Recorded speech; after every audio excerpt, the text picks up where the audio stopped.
Good morning class. आज हम पढ़ेंगे मुगल काल। ठीक है। आखिर भारत में मुगल आए क्यों और कैसे शासन किया, और 300 वर्ष तक कोई विदेशी शक्ति आके भारत में सरवाइव कर जाए, ये हुआ किस तरह से। आप बात समझिएगा। इतिहास का बात करें, मुगल का बात ना करें तो पूरा इतिहास अधूरा है। ठीक है। क्योंकि 300 वर्षों तक इन्होंने शासन किया। इनके बाद ही अंग्रेज आए थे, उन्होंने शासन किया, फिर हम लोग आजाद हुए। शुरुआत तो यहीं से हुआ था। ठीक है। अब बात समझिएगा। राजस्थान में राजपूत थे, मराठा राज था, यहाँ पे आपका लोधी वंश का शासक था, नीचे विजयनगर साम्राज्य था। जब इतने सारे शासक थे तो फिर विदेशी आक्रमण हुआ किस तरह से, और किस तरह से बाबर ने योजना बनाई और भारत में आक्रमण किया, इसके बारे में हम समझेंगे। जो आज तक आपने ठीक से नहीं समझा, आज को हम क्लियर बताएंगे कि बाबर आखिर भारत में एंट्री हुआ किस तरह से। ठीक है। अब समझिए, मुगल वंश का संस्थापक कौन था? बाबर था। ठीक है। मुगल वंश संस्थापक कौन था? बाबर था। बाबर का पिता का नाम क्या था? उमर शेख मिर्जा। ठीक है, ये तो आप भी जानते होंगे। मां का नाम क्या था? कुतलुक निगार खान। अब देखिए, मां क्या थी? चंगेज खान का वंशज थी। पिताजी क्या था? तैमूर रंग का वंशज था। देखिए किस तरह से आपको समझाते हैं। इससे पहले आपको हम क्या पढ़ाए थे? गुलाम डायनेस्टी। अब देखिएगा आया किस किस तरह से। पहले गुलाम आया था, फिर उसके बाद कौन आया वंश? खिलजी वंश आया, फिर तुगलक आया, फिर सैयद आया, फिर लोधी आया। अब देखिए बाबर कहां पर एंट्री किया है। लोधी वंश के समय में आखिरी शासक चल रहा है जिसका नाम है इब्राहिम लोधी। इब्राहिम लोधी। ठीक है। अब बात समझिएगा। बाबर किसका वंशज था? पिताजी का नाम उमर शेख मिर्जा, मां का नाम कुतुब निगार खान। गुलाम वंश का एक शासक था, आपको पढ़ाए होंगे हम, जिसका नाम था इल्तुतमिश। इल्तुतमिश। ठीक है। इल्तुतमिश के समय में चंगेज खान का आक्रमण हुआ था। चंगेज खान बहुत क्रूर शासक था। ठीक है।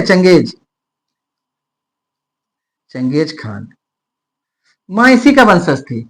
समझिए, ये 1206 का बात चल रहा है, 6 से 10 का बात चल रहा है। इल्तुतमिश तो 10 में आया था। इसका समय में चंगेज खान आक्रमण करता है। तुगलक के समय में आक्रमण हुआ था किसका? तैमूर लंग का। तैमूर लंग दोनों क्रूर शासक था। ठीक है। तैमूर लंग, चंगेज खान जहां जाता था ना, पूरा साम्राज्य को निस्ता नाबूद कर देता था। आप समझ लीजिए कि जो बाबर है, उसका मां है चंगेज वंश का, पिताजी है तैमूर लंग का। 300 साल पहले का बात है। मतलब 26 में आया 1200। मतलब इसका बेटा का बेटा का बेटा, कौन सा वंश है, लेकिन है इसी का वंश, ब्लड इसी का है, लेकिन पिताजी की तरफ से तैमूर लंग। मतलब समझ जाइए आप कि बाबर शुरू से ही लड़ाकू फैमिली का था। ठीक है। जिसका पिताजी माँ ऐसा ऐसा वंश से संबंध रखता है तो लड़ाकू होगा ही। ये ऑटोमेटिक सा बात है कि जिसका पिताजी माँ या जिसका खानदान कोई बड़ा खानदान से बिलोंग करता है, ऑटोमेटिक उसमें शक्ति आ जाता है। आप ही लोग में से कोई, महाराणा प्रताप, पृथ्वीराज चौहान के यदि वंशज होंगे तो ऑटोमेटिक आपके अंदर वो खून में उबाल है। आप नोटिस किए होंगे कि आप में एक अलग एनर्जी है। समझ के देखिए। हाँ वो तो है ही। लेकिन देखिए, पटना का शासक जो थे आपका चंद्रगुप्त मौर्य, अशोक, इसको भूल गए सर। क्यों जानते हैं? ये छोटा जात को नेतृत्व करता था। छोटा जात को पढ़ाई लिखाई से हटा दिया गया दूर। जब छोटा जात पढ़ाई लिखाई से दूर हो गया, छोटा कम्युनिटी लोग, SC ST वर्ग लोग, तो वो अपना हीरो को ही भूल गया, चंद्रगुप्त मौर्य, अशोक। लेकिन महाराणा प्रताप का वंशज अपना हीरो को कभी नहीं भूला। आप ध्यान दीजिएगा कभी भी। पृथ्वीराज चौहान, ये लोग अपना हीरो को याद रखा है। ठीक है। अब देखिए टॉपिक पे आते हैं। बाबर तो हो गया, बाबर का जन्म हो गया है 14 फरवरी 1483 को। ठीक है। इसका जन्म हो चुका है 14 फरवरी 1483। Only 11 year. 11 ईयर में फरगना का शासक बन गया। ठीक है। भारत का एक मैप हम बना देते हैं। ठीक है, आपको क्लियर समझ में आएगा। बड़ा मैप तो बेटा देखिए इसको नजर। ठीक है, यहीं पे बताते हैं।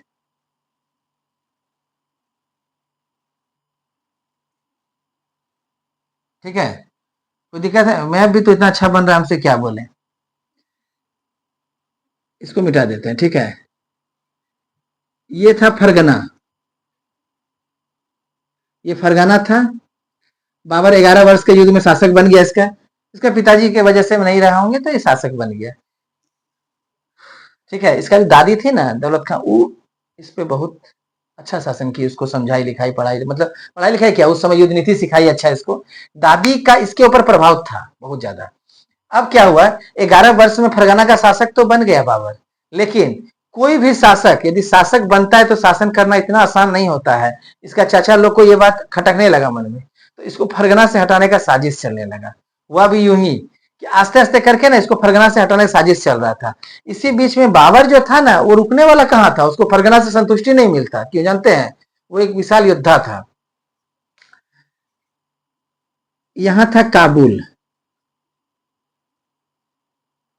काबुल बाबर को पसंद आ गया, जानते का है, बाग बगीचों का शहर था, बीच में रहने का था, आसपास में पूरा एकदम चारों तरफ पहाड़ था, मतलब वादियों का शहर था। जो भी वादी का, जैसे श्रीनगर ले लीजिए, हिमाचल प्रदेश ले लीजिए, अच्छा लगता है रहने में, तो बाबर को काबुल पसंद था। यहाँ पे समरकंद था। समरकंद बाबर जीत लिया जाके, ठीक है। आपसे कभी कभी पूछा जाता है तो कितना दिन बाबर शासक रहा, ओनली 8 मंथ। जब बाबर पहले समरकंद जीता, समरकंद जीतने के बाद बाबर योजना बनाया कि चलो काबुल जीतते हैं। जैसे काबुल जीता ना, वो समरकंद हाथ से निकल गया, ठीक है। अब समरकंद तो हाथ से निकल गया, अब काबुल से वापस गया समरकंद में युद्ध करने के लिए, तो काबुल भी हाथ से निकल गया, इधर समरकंद भी युद्ध में हार गया। अब क्या हुआ बाबर के पास, देखिए बचा कुछ, समरकंद छूट गया, काबुल छूट गया, फरगना से भी निकाल दिया गया, मतलब समझिए बाबर रोड पे आ गया। हाँ, जिसके पास खोने के लिए कुछ नहीं है, बस क्या है, सैनिक है इसके पास। 5,000 से लेकर 12,000 तक, कुछ इतिहासकार 5,000 बोलता है, कहीं कहीं 12,000 भी दिया रहता है, ठीक है। अब ये क्या क्या सैनिक को लेके करेगा क्या, सैनिक को तो भोजन चाहिए, राशन चाहिए, सैनिक का ट्रेनिंग चाहिए। तो ये क्या किया, भारत के पास जो छोटा छोटा जगह था ना, ये सबको लूटने लगा। छोटा छोटा राजा देखता था, लूट लेता था, और खाना अपना खर्ची निकालता था। मतलब समझिए ठेकेदारी, पेटी कॉन्ट्रैक्ट लेता था, जीतता था। उस समय दिल्ली का शासक था इब्राहिम लोदी।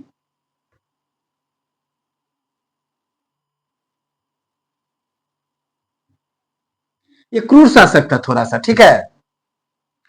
और पंजाब का सूबेदार था, उस सूबेदार था दौलत खां लोधी, ठीक है। पंजाब का सूबेदार दौलत खां लोधी, यहाँ इब्राहिम लोधी, उसका चाचा अलाउद्दीन लोधी।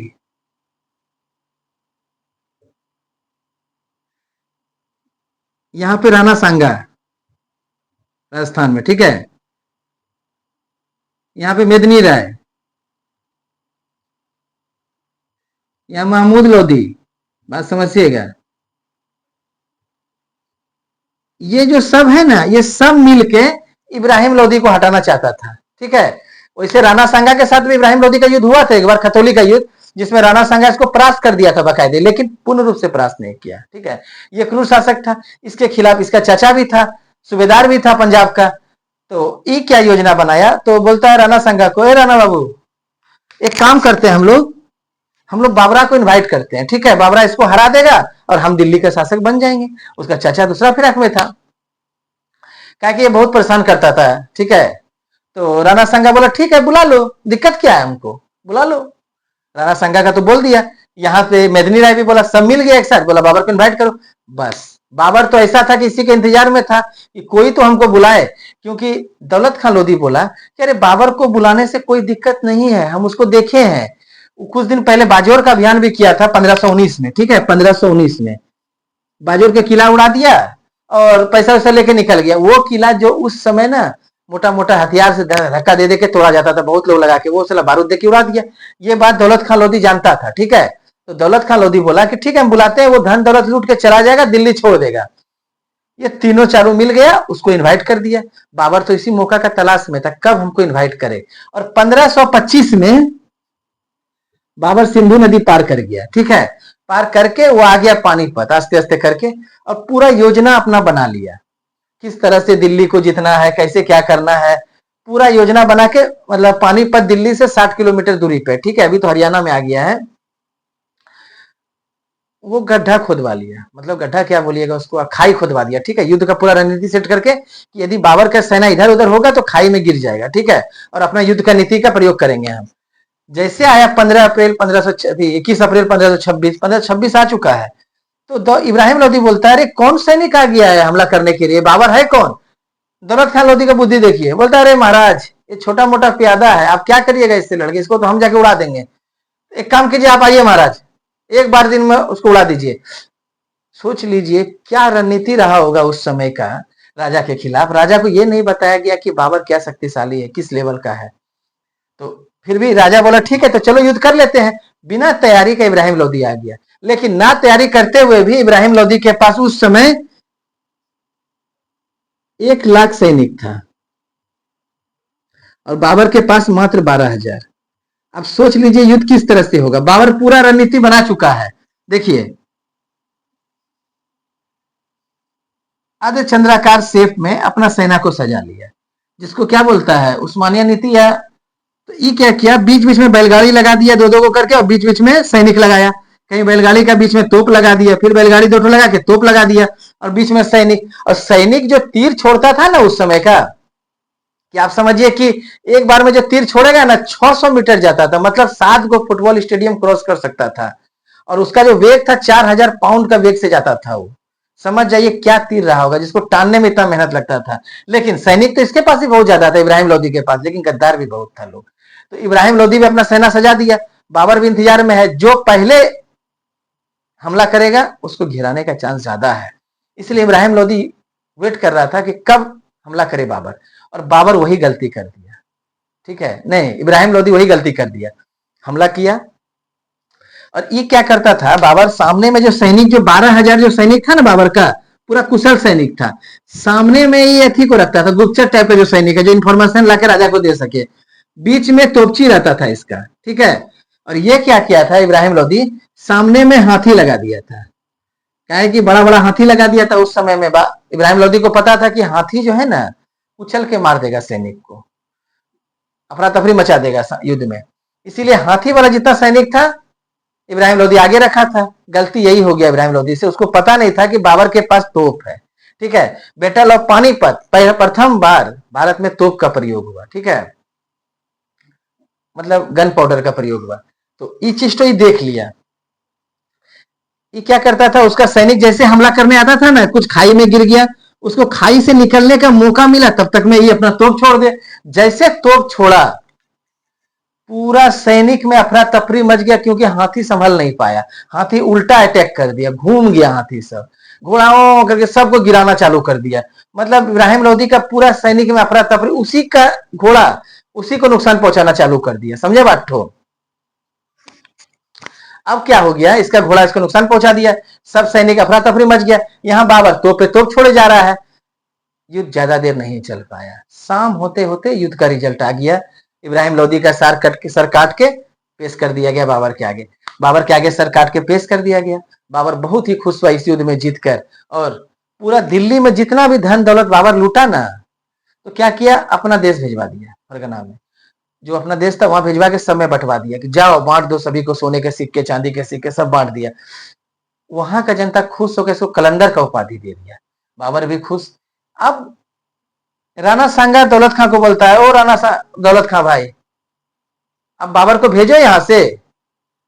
तो दौलत खां अलाउद्दीन लोदी को बोलता है कि बाबर, राणा सांगा बोला कि अब जो लूटा उठा तुम लोग निकलो अब यहाँ से।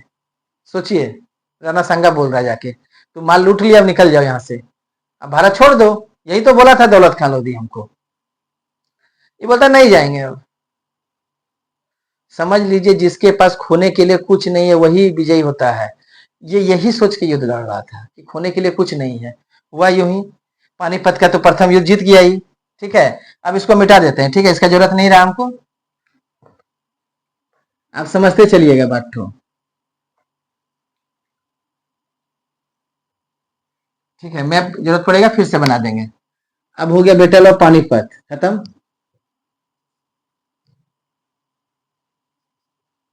अच्छा, बेकार का मिटा दिए, ठीक है, फिर भी हम बना देते हैं, यहाँ पे समझाने में दिक्कत नहीं होगा हमको। पानीपत का युद्ध 1526, किसके बीच हुआ था? इब्राहिम लोदी वर्सेस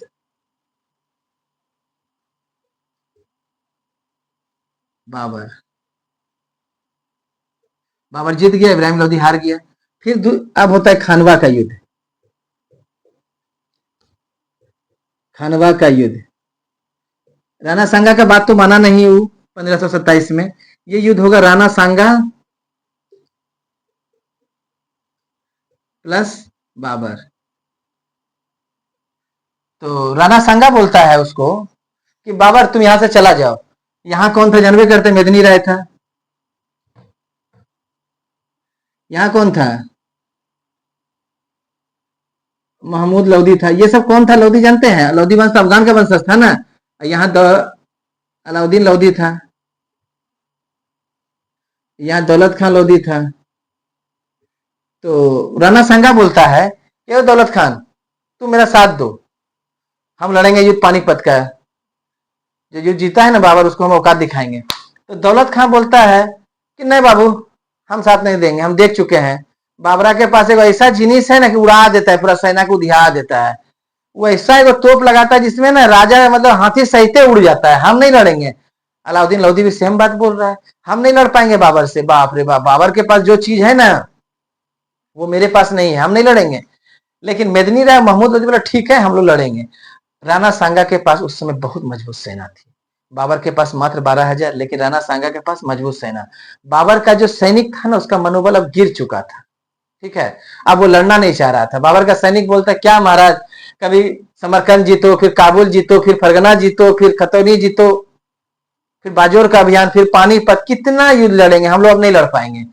लेकिन बाबर उसको मोटिवेट कर रहा है कि नहीं तुमको लड़ना होगा, जीतने के लिए लड़ना होगा, अपना देश के लिए लड़ना होगा, हम लोग को अपना फरगना के लिए लड़ना होगा, अपना कौम के लिए लड़ना होगा। ठीक है, बाबर ने पहली बार जिहाद का नारा दिया। देखिए, जब आदमी अपने आप बात न माने ना, उसे धर्म का बात कीजिए।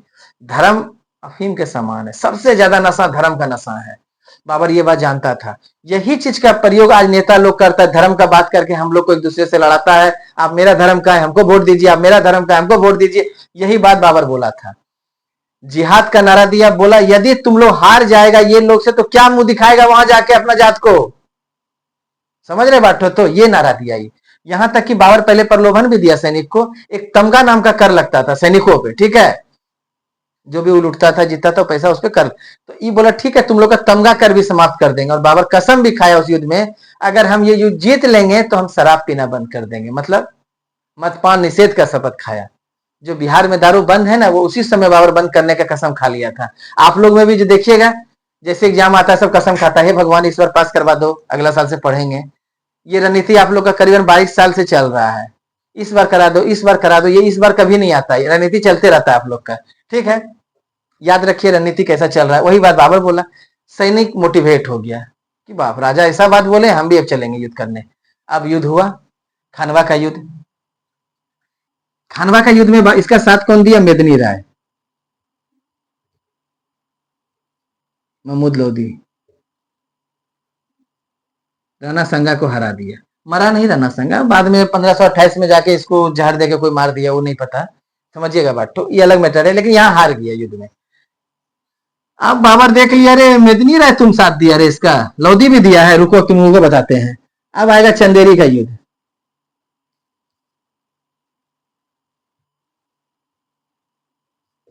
1528 बाबर लड़ेगा मेदिनी राय से। अब खत्म कर दिया इसको मार के। फिर होगा घगरा का युद्ध। लो, महमूद लोधी भाग किया वहां से, समझे ना बात ठो। इसका तो साथ दिया, इसमें भाग गया। वो भागा ऐसा कि एकदम पूरा नीचे से होते हुए बिहार प्रांत होकर बंगाल जाने लगा। तो बंगाल का जो शासक था उसको ही धमकी दे दिया, उसको शरण मत देना। तो ये वापस जब आ रहा था तो घगरा का युद्ध, मतलब घगर नदी है यहाँ पे आपका गोरखपुर के पास, वहां पे युद्ध हुआ घगरा का युद्ध